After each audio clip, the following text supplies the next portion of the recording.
The church feels too quiet, not because no one is here. It is full of people. I can hear soft crying, whispers, and the sound of shoes moving across the polished floor. But none of it reaches me. I stand in front of my father's coffin, staring at the smooth wooden lid as if he will suddenly push it open and smile at me. He always smiled at me. My little sunshine, he used to call me. Now all I can see is flowers. White lilies. His favorite. My fingers shake as I reach out and touch the edge of the coffin. It's cold, just like everything inside me. I still need you, I whisper, my voice breaking. Dad, please don't leave me. No answer. Just silence. Tears spill down my cheeks again. I've cried so much today that my eyes burn. The pastor begins another prayer, but I barely hear him. Instead, memories rush into my head. Dad teaching me how to ride a bicycle. Dad burning pancakes because he insisted he could cook breakfast. Dad cheering louder than everyone else at my college graduation. Dad hugging me after every bad day. He was never rich, but he gave me everything he had. Love, safety, home. Now all of that is buried with him. Someone gently places a hand on my shoulder. It's Mrs. Carter, our elderly neighbor. Oh, sweetheart, she says softly. Your father loved you more than anything. I force myself to nod. I know. He was proud of you. That sentence breaks whatever strength I had left. I throw my arms around her and cry into her shoulder. I don't know what to do anymore. She rubs my back. One step at a time. One step. I wish life were that simple. By late afternoon, everyone has gone. The cemetery is almost empty. I remain standing in front of Dad's grave. Fresh dirt covers the place where my whole world now rests. I'll be okay, I whisper, even though I don't believe it. I'll figure something out. The wind blows through my hair. For a second, it almost feels like Dad is telling me to be brave. I love you, I say. Then I finally turn away. Each step feels heavier than the last. By the time I reach the apartment, my body is exhausted. I unlock the door and step inside. The smell of instant noodles fills the tiny living room. My roommate, Chloe, looks up from the couch. The moment she sees my face, guilt flashes across hers. Sienna. I manage a weak smile. I'm home. She stands immediately. Can we talk? Something in her voice makes my stomach tighten. Sure. She twists her fingers together. I've been trying to figure out how to say this. A cold feeling spreads through my chest. What happened? She sighs deeply. My hours at work were cut again. Oh, I can barely pay my half of the rent now. I stare at her. She looks like she's about to cry. I've tried everything, she says quickly. I picked up extra shifts. I even asked my parents for help. I don't say anything, because I already know where this is going. I'm so sorry, Sienna. She lowers her head. I can't afford for us both to stay here anymore. The words hit harder than I expect. So, she swallows. You'll have to move out. I blink. Move out. Now. Only hours after burying my father? I know the timing is horrible. I laugh. Not because anything is funny. Because if I don't laugh, I'll fall apart. It's okay. No, it's not. She steps closer. I hate doing this. I know. I'll give you 2 weeks. I nod slowly. Thank you. I'm really sorry. I know. She reaches out like she wants to hug me, but I quietly walk past her toward my room. The second I close the door, I slide down against it. Everything hurts. Dad is gone. Now I'm losing my home too. I look around my tiny bedroom. The faded curtains. The small desk Dad helped me build. The photos of us smiling together. Soon, I'll lose this place too. I bury my face in my hands. What am I supposed to do? No one answers. A buzz from my phone makes me look up. Ethan. Just seeing his name makes me smile a little. Maybe tonight won't be completely awful. Maybe spending time with him will help. He always knows how to make me laugh. At least, I thought he did. I quickly wash my face, change into a simple blue dress, and leave the apartment. I don't even tell Chloe where I'm going. I just need someone. I need comfort. I need Ethan. The restaurant where Ethan said he'd be meeting his friends is lively. Music plays softly. People laugh over drinks. I spot him through the large glass window before I even step inside. He's sitting with 4 of his friends. They're all laughing. I smile. Maybe I'll surprise him. I walk toward the entrance, but just before I open the door, I hear my name. Sienna! I stop. One of his friends grins. So, when are you finally dumping that girl? Everyone laughs. Even Ethan. He leans back in his chair and shrugs. I probably should have done it months ago. My smile disappears.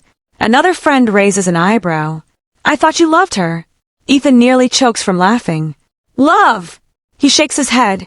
I never loved Sienna. The words punch the air from my lungs. I stay because she was convenient. More laughter. Someone whistles. Damn. Ethan smirks. She's sweet, sure. She cooks for me. She buys me little gifts whenever she can.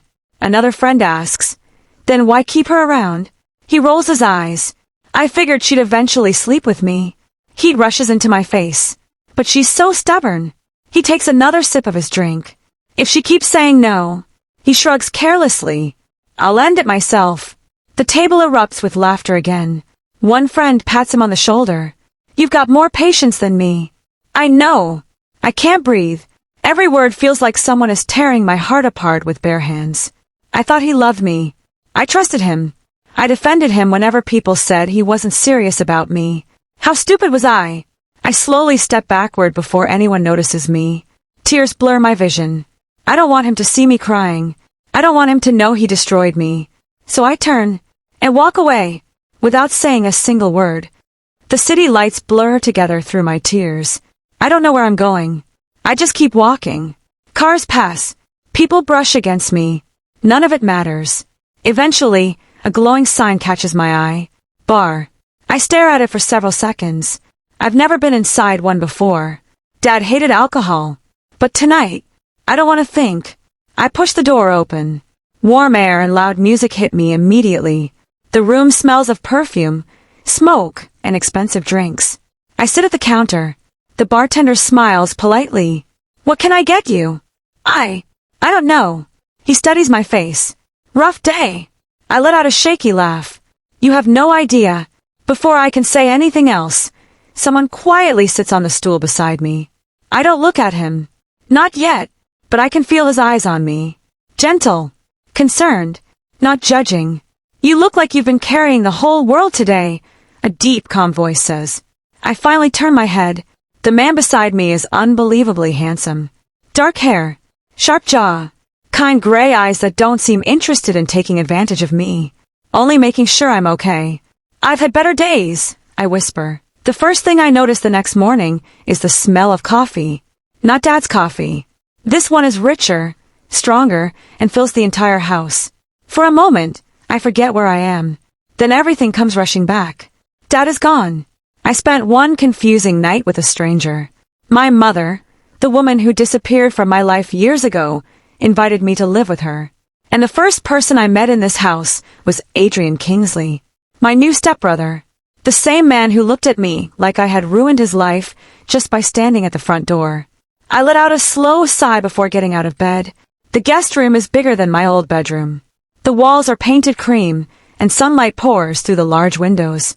Everything is clean and expensive, yet it doesn't feel like home. Nothing ever will. I quickly get dressed in a pair of jeans and a white sweater before walking downstairs. Voices drift from the dining room. I have an early meeting, a man's voice says. Don't skip lunch again, my mother replies. I pause outside the room, suddenly nervous. Then I step inside. My mother smiles first. Sienna. Good morning. Morning. Her husband, Richard Kingsley, stands and smiles warmly. You must have slept well. I did. Thank you. He pulls out a chair. Come have breakfast. Thanks. I sit quietly, avoiding Adrian completely. He's already eating. He doesn't even look at me. Not once. Richard clears his throat. Sienna, your mother told me you're transferring to Westbridge University. Yes. That's wonderful. Adrian studies there too. I hear the scrape of a fork against a plate. Richard turns toward his son. I want you to show Sienna around campus today. Adrian finally looks up. His blue eyes meet his father's. I have classes. You'll still have time. I'm busy. You'll make time.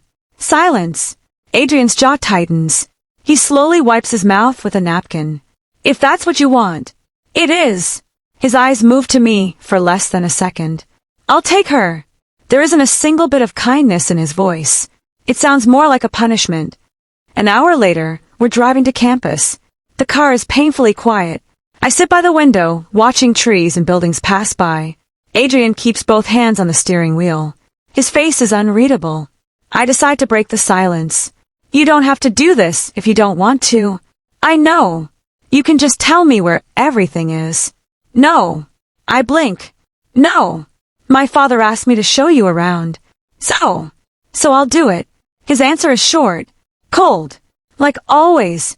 I sigh and lean back into my seat. This is going to be a long day. I agree. I turn my head toward the window again. Great. Westbridge University is even bigger than I imagined. Students fill every walkway. Some carry books. Others laugh with friends. A group of hockey players walks across the courtyard, drawing everyone's attention. Girls whisper excitedly as they pass. They're so cute. I heard they won again. I wish one of them would notice me. Adrian keeps walking as if he hears none of it. I hurry after him. Slow down. He doesn't. My classes are this way. I'm trying to keep up. Then walk faster. I roll my eyes. You're impossible. I've been called worse. Despite his attitude, he doesn't leave me behind. Whenever I fall a few steps back, he slows down just enough for me to catch up. He pretends not to. But I notice. This is the library. He points toward a huge brick building. Your student card gets you inside 24 hours a day. I nod. Okay. Science building. Another point. Student center. Another. Cafeteria. He keeps naming places like he's reading from a map. I can't help smiling.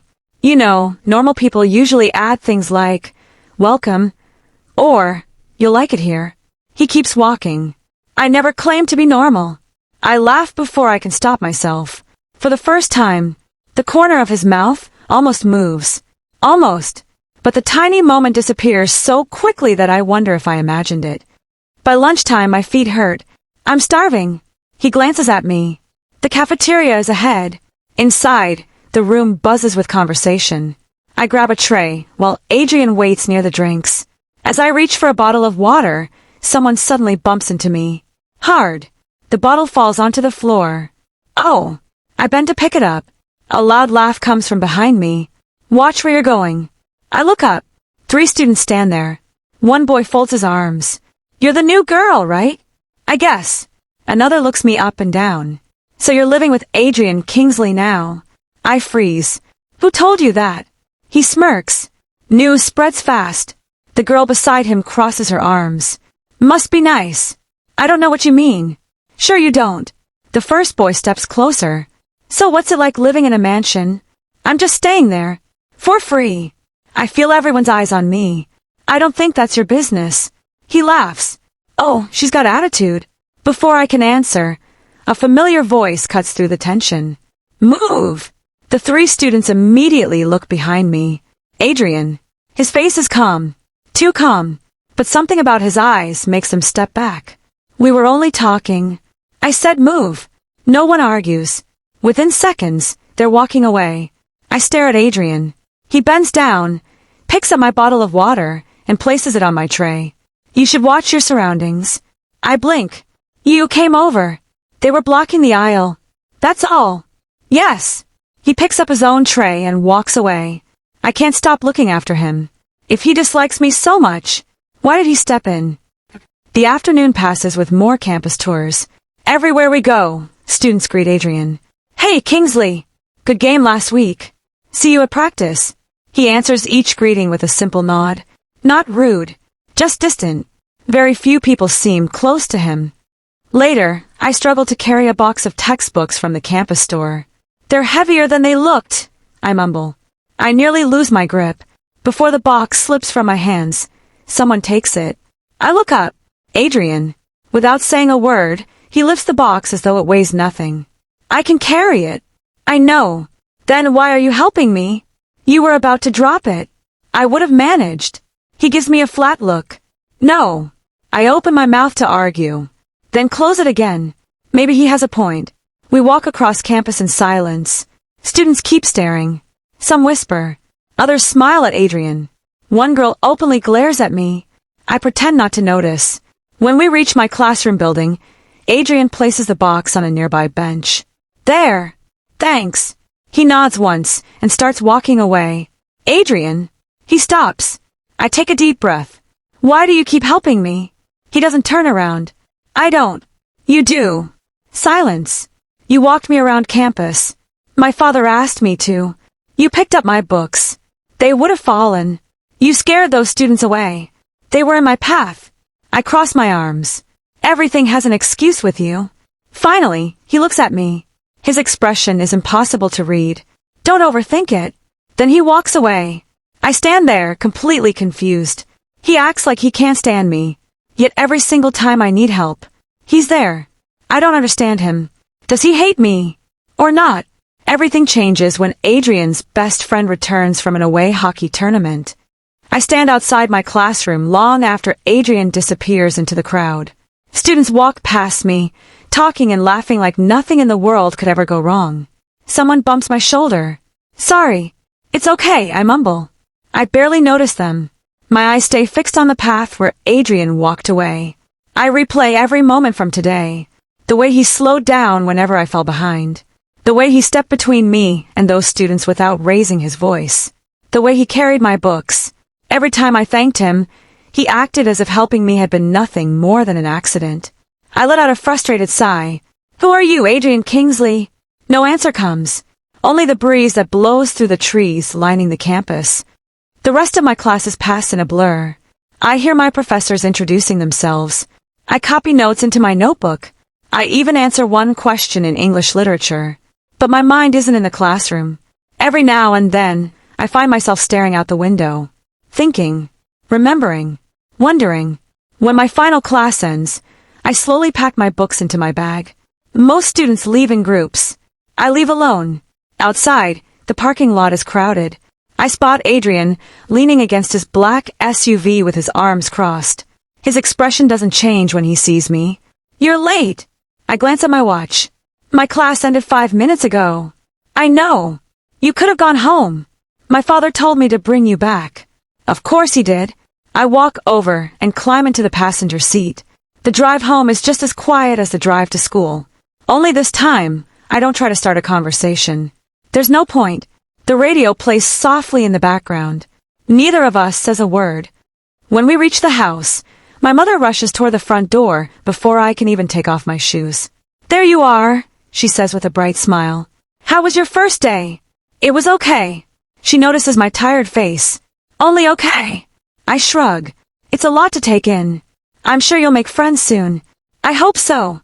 Richard walks in from his office with a folder in one hand. So, he asks, did Adrian show you around? He did. Richard smiles proudly. I knew he would.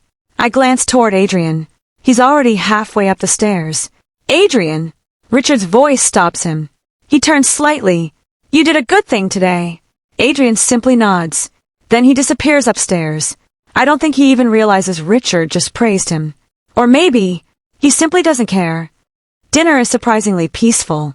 Richard tells funny stories from work. My mother laughs. I smile politely whenever they include me in the conversation. Adrian says almost nothing. He finishes eating before everyone else. I'm done. He stands. My mother looks up. So soon. I have assignments. He carries his plate into the kitchen. A minute later, I hear his bedroom door close upstairs. Richard sighs. He's always been quiet. He wasn't like that as a little boy. My mother says softly. I look at her. No. She shakes her head. He used to smile all the time. Something happened. I don't know what, but I can hear it in her voice. She misses the son he used to be. After helping clear the table, I tell my mother I'm tired. She hugs me before I head upstairs. I'm glad you're here, sweetheart. The words feel strange. Comforting. But strange. 4 years. She wasn't here. Now she suddenly wants to be my mother again. I don't know how to feel about that. I try reading. I try watching a movie. I even unpack a few more clothes into the wardrobe. Nothing helps. Every time I stop moving, I think about Dad, his empty chair, his warm laugh, his terrible singing every Sunday morning. My chest tightens. I can't breathe inside this room anymore. I quietly open the balcony door. Cool night air brushes against my face. The garden below is peaceful. Crickets chirp in the distance. The moon hangs high above the trees. Dad loved looking at the moon. He used to say it reminded him that no matter where we were, we could always look up and see the same sky. I gripped the balcony railing. I miss you. The words come out as barely a whisper. I miss you so much. My eyes burn. Then the tears come, one after another. I don't even try to stop them. I don't know what I'm doing anymore. My voice shakes. I lost you. A sob escapes my lips. I lost my home. I wipe my face with my sleeve. I thought Ethan loved me. A bitter laugh slips out. I was wrong about that too. Everything I believed in has fallen apart. I close my eyes. I just want one more day with you, Dad. Silence answers me. Only silence. I stay there crying for what feels like forever. Then, I hear the soft sound of the balcony door sliding open behind me. I quickly wipe my eyes. Maybe it's my mother. I turn slightly. It's Adrian. He's wearing gray sweatpants and a black t-shirt. His hands are in his pockets. For a second, neither of us speaks. His blue eyes rest on my face. Then they move to the tears I failed to hide. Embarrassment washes over me. I'm fine. Even I don't believe that lie. He doesn't call me out on it. He doesn't ask why I'm crying. He doesn't tell me everything will be okay. Instead, he quietly slips off the dark hoodie he has been carrying over one shoulder. He walks toward me, close enough that I can smell the clean scent of soap and cedar from his clothes. Without looking directly into my eyes, he gently places the hoodie over my shoulders. The fabric is warm, still carrying his body heat. For a brief second, his fingers brush against my arm. The touch is light, almost hesitant. Then he steps back. I open my mouth. Adrian, but he has already turned around. He walks toward the balcony door. His steps are slow, unhurried, as if he doesn't want to scare me. He reaches the doorway, never once looking back. The door slides shut behind him. He's gone.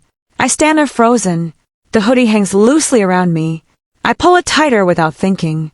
It smells like him. Clean, fresh, comforting. A strange warmth spreads through my chest.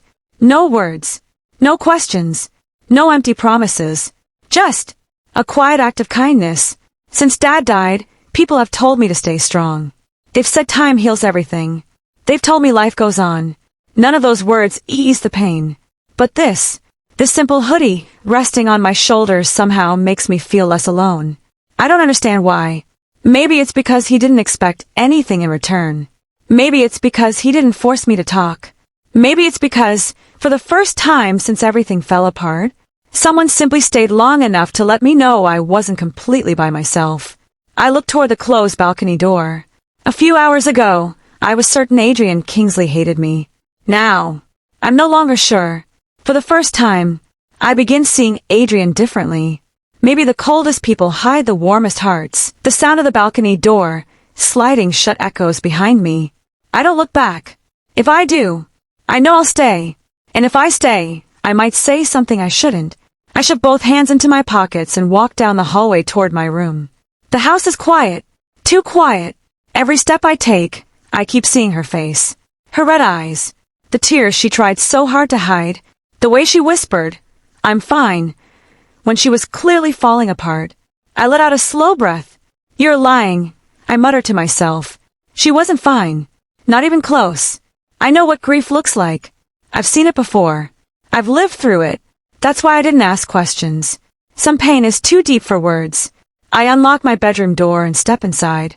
My room is exactly the way I like it. Neat. Simple. Everything in its place. Usually, being here clears my mind. Tonight, it doesn't. I sit on the edge of my bed and run a hand through my hair. Why does this bother you so much? No answer comes. I close my eyes. The image of Sienna standing alone under the moonlight returns again. She looks so small, like the whole world had landed on her shoulders. I should have walked away the moment I saw her. Instead, I stood there watching her cry. Every part of me wanted to pull her into a hug. Tell her she didn't have to carry everything alone. Tell her she'd survive this. Tell her. No. I shake my head. Don't be stupid. She's my stepsister now. That's all. Nothing more. Nothing less. A knock sounds on my bedroom door. Come in. Dad peeks inside. You busy? A little. He walks in anyway. I wanted to thank you. For what? For today. I frown. I didn't do anything. He smiles. You showed Sienna around campus. You asked me to. You still did it. I shrug. It wasn't a big deal. Dad studies me for a moment. I know this change hasn't been easy for you. I don't answer. He sighs. I also know you probably think I'm forcing this family together. You are. He doesn't argue. Instead, he nods. Maybe I am. Silence fills the room. Then he says quietly, Sienna has been through more than any young woman should. I know. She lost her father. I know. Try not to make things harder for her. I look away. I'm not trying to. I know. He pats my shoulder. Good night, son. Night. The door closes behind him. I stare at it for several seconds. Then I fall backward onto my bed. I'm not trying to make things harder, I whisper. I just don't know how to let anyone get close anymore. The next morning starts like every other weekday. Training. Class. More training. Coach blows his whistle across the ice. Again. Our entire hockey line groans. You call that skating? Coach shouts. I've seen turtles move faster. A few teammates laugh. I push off harder, racing across the rink. Cold air burns my lungs. Sweat drips down my neck beneath my gear. This is the only place my mind ever goes quiet. No family. No emotions. No complicated thoughts. Just hockey. After practice, I head toward the locker room. Tyler throws a towel at my face. You've been weird lately. I catch it before it hits me. I've always been weird. He laughs. Not like this. What do you mean? You keep zoning out. I don't. You almost skated into the boards. I was distracted. By what? I unzip my hockey bag. Nothing. Tyler raises one eyebrow. You got that look. What look? The one people get before they do something stupid. I'm not doing anything stupid. He grins. We'll see. After classes end, I drive home. The house is unusually lively. Voices drift in from the living room. Mom is laughing. Dad is laughing. Someone else is laughing too. I step inside. Sienna is sitting on the couch. For the first time since she arrived, she's smiling. Not a fake smile. A real one. She notices me and quickly stands. Hi. Hi. The room falls awkwardly quiet. Dad clears his throat. Perfect timing. I look at him. Why? We've got a visitor. Before I can ask who, the front door swings open. A familiar voice fills the room. If nobody hugs me after 2 weeks away, I'm leaving. I turn toward the door. Noah. He grins. There he is. Noah Carter drops his duffel bag onto the floor before pulling me into a rough hug. Miss me? Not even a little. Liar. I chuckle despite myself. Noah has been my best friend since middle school. We've played hockey together for years. He spent the last 2 weeks away at a national tournament. Typical Noah. Always loud. Always smiling. Always talking. He finally lets me go. I brought home silver. You still lost. We don't talk about that. Dad laughs. It's good to have you back. It's good to be back. Then, Noah notices Sienna. His smile softens. Oh. He looks surprised. You must be Sienna. She blinks. You know my name? I've heard about you. He walks closer and offers his hand. I'm Noah. She shakes it gently. Sienna. It's nice to finally meet you. You too. For a second, neither of them lets go. Not long. Just long enough for me to notice. Noah smiles at her. Not his usual playful grin. Something quieter. Kinder. She smiles back. A small smile. But real. Something twists painfully inside my chest. I don't like it. Not one bit. Why? I look away. It's none of my business. Noah can smile at whoever he wants. Sienna can smile back. They're both adults. So why does it bother me? Mom claps her hands. Noah, you'll stay for dinner. If you're cooking, absolutely. Everyone laughs. Even Sienna. She laughs softly, covering her mouth. I glance toward her without meaning to. She's relaxed. More relaxed than I've seen her since she arrived. Noah says something else. She laughs again. The tight feeling in my chest grows stronger. I tell myself it's nothing. Just irritation. Nothing more. But the feeling refuses to leave. During dinner, Noah somehow ends up sitting beside Sienna. He asks her about school. She answers. He tells her embarrassing stories about me from high school. She laughs, so hard she nearly spills her drink. "Oh no," she says between laughs. "He actually fell into the fountain." Noah points at me. Face first. "It was slippery.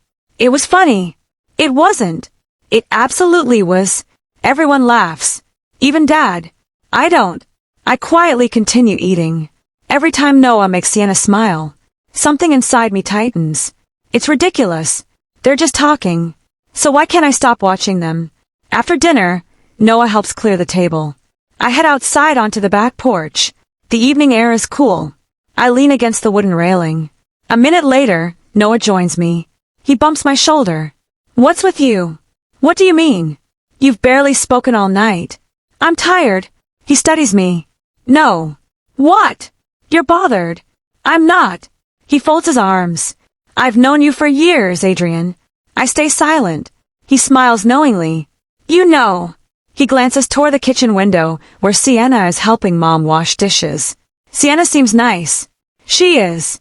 He looks back at me. "I think we'll get along." My jaw tightens before I can stop it. "I'm sure you will." He grins. "What was that?" "What?" "That tone." "There was no tone." "There definitely was." I shake my head. "Think whatever you want." He laughs. "I will." He walks back inside, still smiling to himself. I remain on the porch, alone, watching the lights glowing through the kitchen window, watching Sienna laugh at something Noah says. I tell myself it doesn't matter. It shouldn't matter. She's only my stepsister. My heart doesn't seem to care. Before you go, what would you do if you were Sienna? Would you trust the cold stepbrother who keeps pushing you away, or the charming best friend who already knows your biggest secret? Tell me your thoughts in the comments below. I read every one of them. If you're already falling in love with this story, don't forget to like, subscribe, and turn on notifications so you won't miss the next chapter. Because trust me, Sienna's life is only getting more complicated from here.